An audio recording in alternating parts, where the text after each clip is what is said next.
কারণ কারণ সে মন্ত্রতন্ত্র জানে। এই ছিল ফানুসওয়ালা। অক্ষরই দেখে একটা নৌকো বা ছাগল ওখানে। তাই নাকি? তাহলে তো বেশ ব্যাপার ব্যাপার। জনপ্রতিনিধি আমি, এক্ষুনি তো কিছু একটা করা দরকার।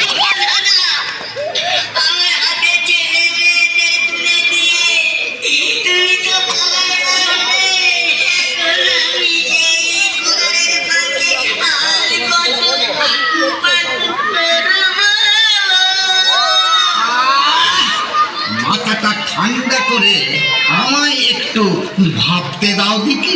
তোমাকে তো সেই নিকেষ্ট মুশকিল নিয়ে যাবে না ঠিকই। যত বড় মুখ নয় তত বড় কথা। তোমার ওই ঝাঁটা ঘোষ যদি আমি নামিয়ে দিতে না পারি তবে আমার নাম খেন্তিদাসী নয়। ঘরে যাও, ধীনিকেষ্ট ঘরে ঘরে ধী নৃত্য করুক। বলো বলো, এটা কি তুমি চাও? তোমাদের